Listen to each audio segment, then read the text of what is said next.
Plano nyo bang mag-tour around Europe sa pamamagitan ng train?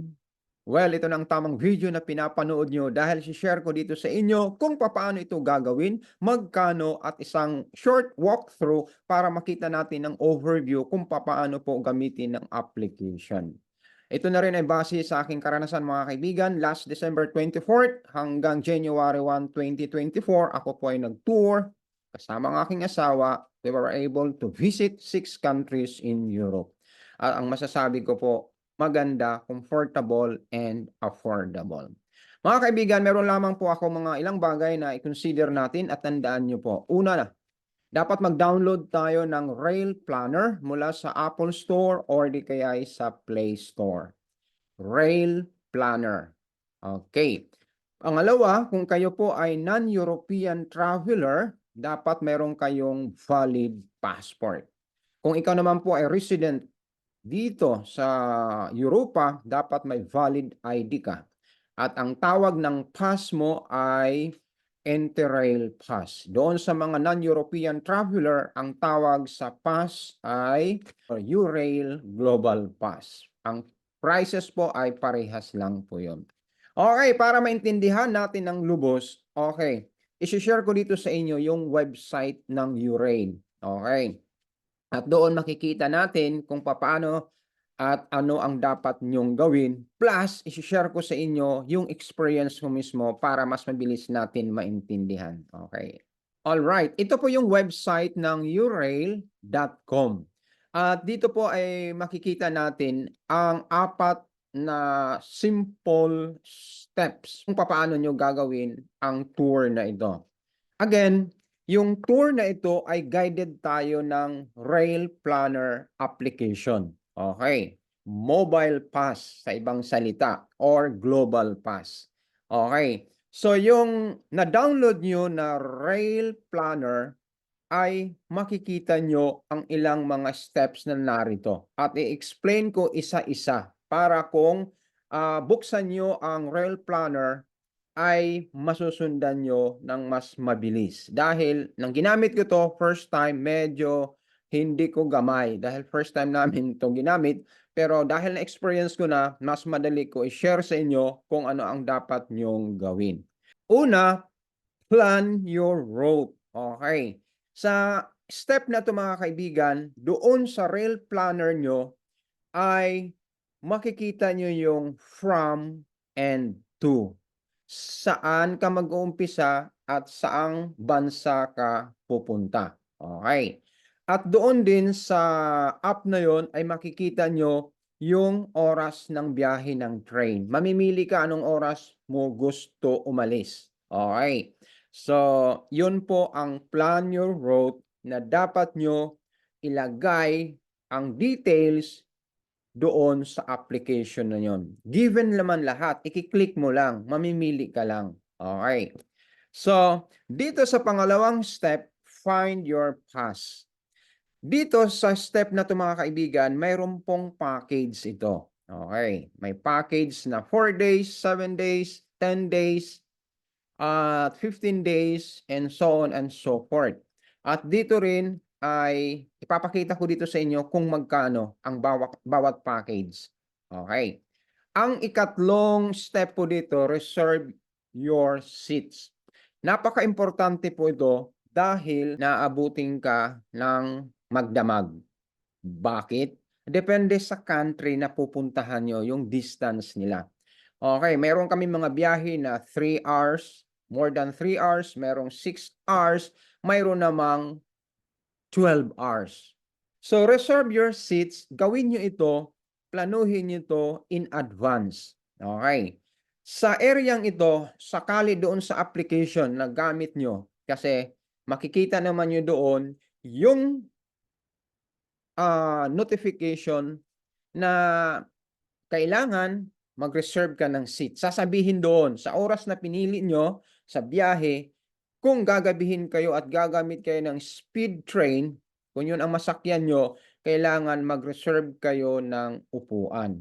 Okay. Sa pag-reserve ng upuan, mayroong additional minimal cost po ito. Isang bagay na tatandaan nyo, pag nag-book kayo ng seat reservation, mayroong case na fully booked na ang reservation ng upuan. So ano ang gagawin niyo ngayon? Iiyak? Huwag kang iiyak dahil yung app na ito ay mag-o-offer sa'yo, magsa-suggest sa'yo ng ibang affiliated train companies na pwede kayong mag-book ng upuan. Okay, mag-reserve ng upuan. Siyempre may bayad din ito pero minimal lang naman. Tandaan niyo mga kaibigan, kung magbo-book kayo gamit ang ibang affiliated companies ng URail, i-check niyo maigi kasi baka matulad kayo sa amin na nag-book kami ng seat reservation, hindi ko napansin na yung amount doon pala ay kasama ang ticket. Hindi dapat. Kasi ang kailangan mo lang ay seat reservation. So, mali ko yun. Kaya ayokong maulit ito sa inyo. Kasi affiliated company po yun. Affiliated. Hindi ito yung URail mismo. Hindi nila site ito dahil nga fully booked na sila. Lumabas tayo doon sa sinuggest nilang affiliated na mga train companies. So dahil nasa labas ka, ingatan mo na ang ibubook mo lang doon sa affiliated company ay seat reservation. Hindi kasama ang ticket. Dahil ang ticket mo, binayaran mo na to sa URail ng isang beses lang. Okay. Okay, kung mayroon kayong tanong tungkol dyan, comment down below. Okay. So, ang ikaapat na step dito, activate your pass. Okay. Ito, importante ito. Dahil gamit po natin ang Rail Planner application, lahat ng gagawin natin ay dapat nakasulat, kiniin mo doon sa application na to. Okay. Dito sa Activate Your Pass, kung naplansya mo na, nakapili ka na ng country na pupuntahan. Okay, meron na. At nakapili ka na ng package kung ilang araw ka gusto mag-ikot. Okay. At naka-reserve ka na ng seat doon sa panahon na kailangan mo mag-reserve. Kasi pag araw ang biyahe, hindi mo kailangan mag-reserve ng seat. Okay. Sa gabi lang yon at saka sa speed train. Okay. So, balik ako dito sa activate your pass.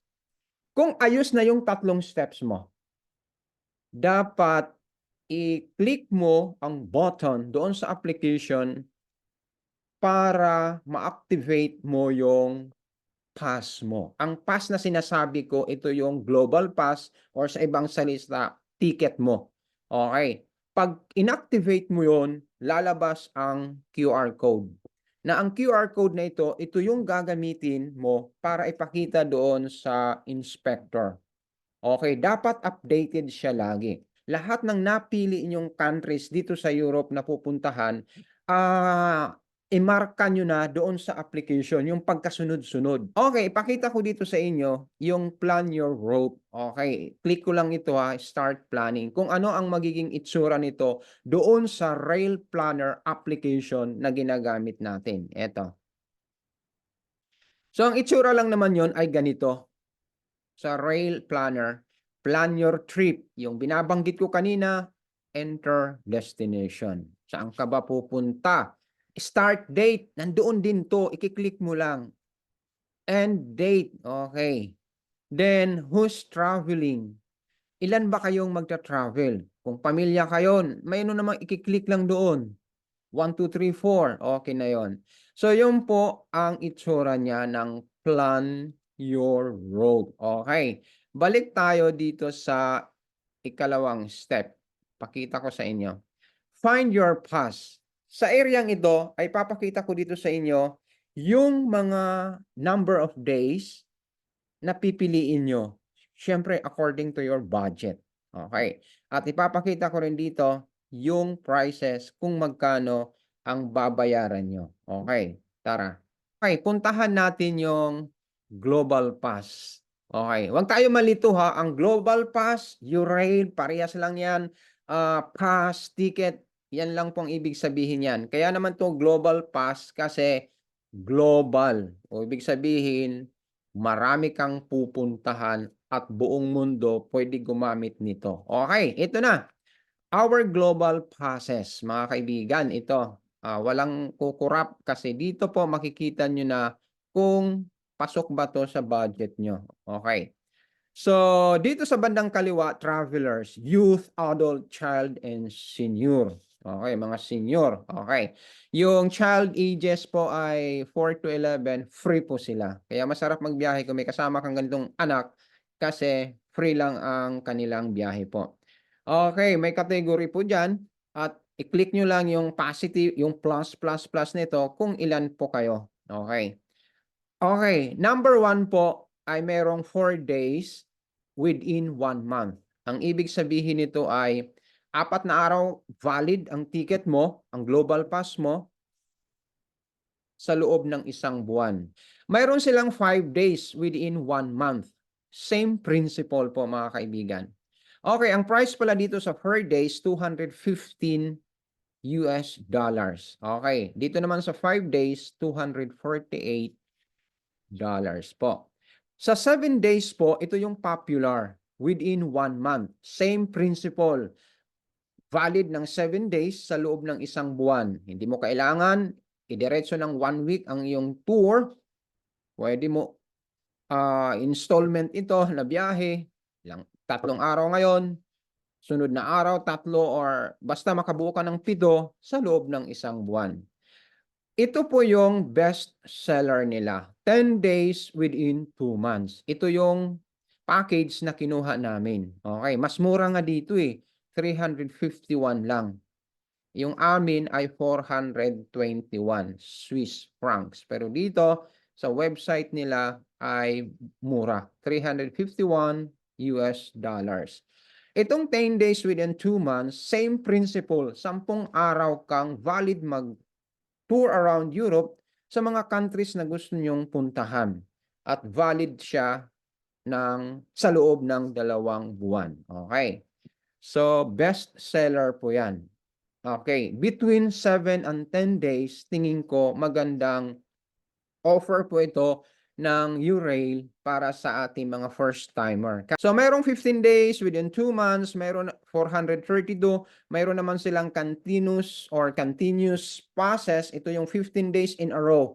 Grabe ito, 15 days kang dire-diretso, okay? Mayroong equivalent amount dito, mayroon mang 22 days in a row. Ayan, mayroon din may 1 month, may 2 months, so on and so forth. Kayo na po ang magbasa dito sa mga ilang detalye dito sa website na ito. Alright, so balik tayo doon sa 4 steps. Number 3, silipin natin kung anong laman para ma-share natin kung ano ang dapat nyong gawin. Ito, reserve your seats. Dito ipapakita ko sa inyo yung itsura, magiging itsura ng Rail Planner application na gamit mo kung saan at paano mo mapapansin na kailangan mo mag-reserve ng upuan. Okay. Ito na. Sa application na sinasabi ko, magiging ganito po ang itsura. Itong areang ito. Ito, yung sinasabi ko, may nakalagay, seat reservations required. Nakalagay, ito minimal lang naman to. What is 12? Merong 8. Depende, merong mas mura ito. May 6, may 8, may 12. Depende po sa pupuntahan mong country po. So, ito sinasabi ko kanina na makikita nyo sa Rail Planner application yung time, kung pipiliin mo ang ganitong oras or anumang oras.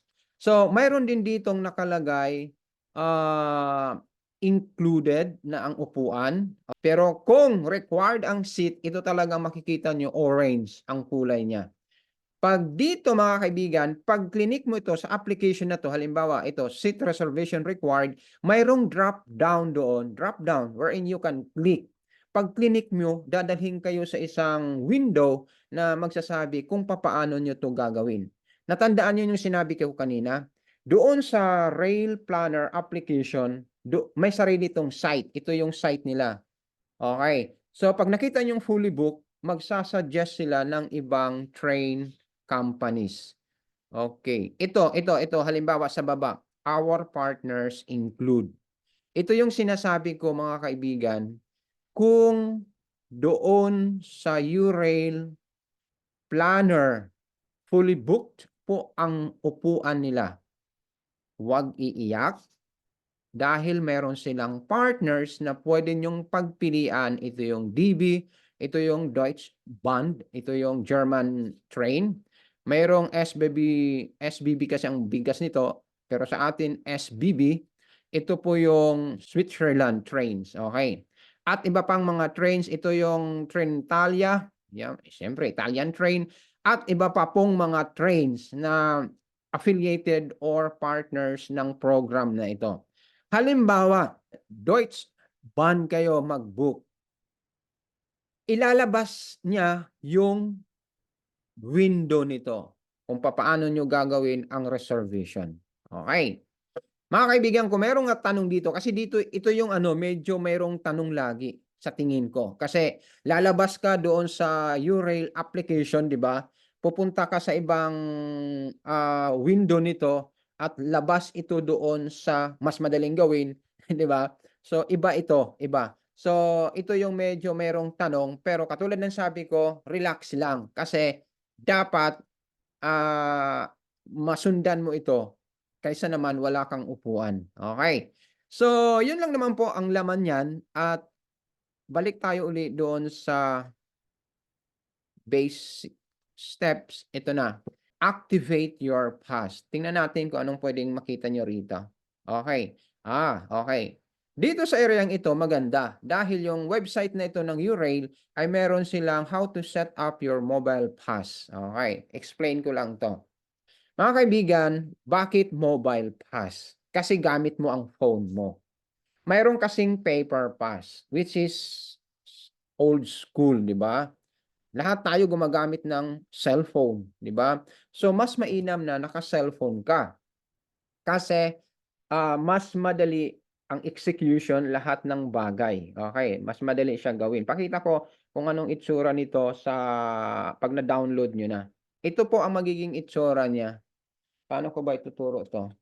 Ito, pag nag-download kayo ng Rail Planner, ito po ang magiging itsura niya. Ito, to.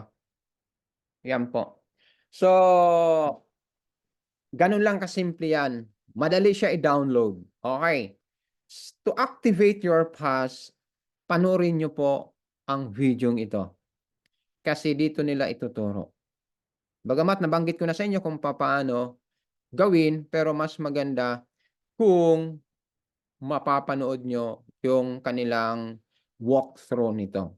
Ayan, naka-download the Rail Planner app, Apple Store, Google Play. Okay. What is Google Play? Ano bang pagkakaiba ng Play Store at saka Google Play? Kasi kanina nabanggit ko sa anuhan ng video ay Play Store. Parehas lang ba yon sa Google Play? Kasi gamit ko kasi iPhone kaya naka-Apple po Apple Store po ako. Okay. Kung ano man, parehas lang 'yan. Google Play, Play Store. Okay. Okay. Ito yung mga notes dito. Ito yung ibang information. Basahin niyo 'to, yung kung ano nakalagay dito sa site nito. Okay, balik na ako mga kaibigan. Okay, i-off ko na ito at magbibigay ako sa inyo ng mga ilang practical tips. Okay, base sa aking experience sa tour na meron kami. Okay. Una, planuhin ito. Planuhin in a way na plansahin lahat ng mga bansang pupuntahan nyo, ikiin nyo na doon sa Rail Planner application. Okay. Kung meron mang changes sa plano nyo, halimbawa nagbago ang plano nyo, na sa halip na pumunta kayo sa Paris, nagbago ang isip nyo, ay pwede naman. Pwede siya baguhin. Okay. Pero, wag mo lang i-activate yon muna. Yung country na kung saan ay hindi ka final. Or wag mo muna i-save. Okay. Kasi pag sinave mo ito, magkakaproblema tayo. Okay. Kasi i-interpret ng application na ito na ang gusto mong puntahan. Lalo na kung na-activate mo na yung ticket para doon. So, ang masasabi ko ay upuan nyo ito, planuhin nyo ito. I-finalize nyo talaga kung saan kayo pupunta. Kasi ito ang hindi namin ginawa. Kasi impulsive traveler po kami. Itong biyahe namin, ito namin plinano. Okay. Ang plano talaga namin na original is going to London for 1 week. Pero dahil masama ang panahon, hindi kami sumakay ng eroplano na kinancel namin lahat, bagamat bayad na lahat. At kami po ay sabi, sige mag-ano tayo, Europe tour, which is first time nga namin ginamit yung application na 'to. Isang challenge lang dito, yung delays ng train. Mayroong delayed na 30 minutes, 45 minutes. Pero huwag kayong malungkot kasi matutuloy naman ang iyong tour, mayroon lang delay. Kasi may reason naman sila bakit may delay. Itong experience namin dahil ang mayroong mga snowing area kasi winter. Isa niyo pang, babudgetan yung hotel niyo, okey. Sa travel na 'to kailangan mo mag-hotel, 'di ba? Booking in advance importante lagi para cheaper ang makuha niyo. Sa case namin dahil nga ito ay plano namin na biglaan, 'wag niyo kaming gayahin. Ito ang iwasan niyo para hindi kayo gumastos ng mahal sa hotel, i-book niyo in advance. Kasi malalaman mo naman, eh, oh, next trip natin sa halimbawa sa Norway, okay. Mag-search ka na ng hotel doon, bago ka pa dumating doon mag-search ka na, mamili ka na ng hotel, okay. Okay. Ang case namin medyo mahal ang mga hotels namin, which is care naman namin, okay. Mayroon kaming hotel na overnight na 320, overnight lang yun, €320 or Swiss franc. Okay, mahal po 'yun. Ilang araw na 'yun na dapat mong i-stay kung hindi 'yun overnight, ay kung hindi 'yun, kung na-book namin in advance. Mayroong 400 plus overnight. Kasi ang ginawa po namin per country, overnight lang po kami. Okay. Mahal po 'yun, 320, 420, mahal po 'yun kung sa mahal na pag-usapan dahil ilang thousands of pera na 'yun sa Pinas, okay, kung from Philippines ka. So, ang point ko rito, booking in advance sa hotel, makakapili ka. Okay. Dahil train ito mga kaibigan, dapat ang booking nyo rin 'wag malayo sa central station ng train. Bakit? Kasi kung ang next trip mo, ito ang oras na pinili mo, dapat nasa train station ka rin ang ahead, 10 minutes, 15 minutes bago po ang biyahe. Okay, ang style namin, nagbo-book kami ng hotel near train station or in the center, city center. Pero 'pag 'yan ang ginawa niyo, mahal po diyan, okey, kasi city center. Yung mga murang hotel kasi, the more na mas malayo ito sa city center, the more na mas malayo ito sa train or central station, train central station, the more mura siya. Oh, dapat alerto kayo sa mga bagahe niyo, okey. Kung sa Switzerland kayo magbibiyahe, safe kayo, okey. Pero sa ibang bansa, medyo hindi. Dapat alerto sa mga bagahe. Ang maganda lang kasi sa U-Rail, hindi ka takot maiwanan ng biyahe, hindi ka takot, tawag nito, mag-change ng biyahe. Kasi ang ticket mo once mo lang babayaran, okey. Lahat ito ay okey na, okey. Kaya kung naiwan kayo ng biyahe mga kaibigan, halimbawa naiwan kayo, huwag kayong malungkot. Yung next trip ang kunin niyo. Hindi ka na magbabayad ng ticket dahil once ka lang magbabayad ng ticket na 'to. Doon sa package na napili niyo, na pinakita ko kanina, isang beses ka lang magbabayad. Okay, so gano'n siya kaganda. Mga kaibigan, kung mayroon pa kayong ibang katanungan dito sa trip na ito, ay comment down below. Gagawin ko po ang aking makakaya, sagutin ang mga 'to. Pero ang suggestion ko, yung website na pinakita ko sa inyo, i-open niyo 'yon, basahin niyo kasi doon ay maraming kuwento roon at marami ding mga puwede niyong matutunan. Yung mga sinabi ko naman ay karanasan ko 'yon, which is real. Kung gustuhan niyo ang videong ito, subscribe para marami ka pang puwedeng makita sa channel kong ito. Marami pong salamat. Bye-bye for now.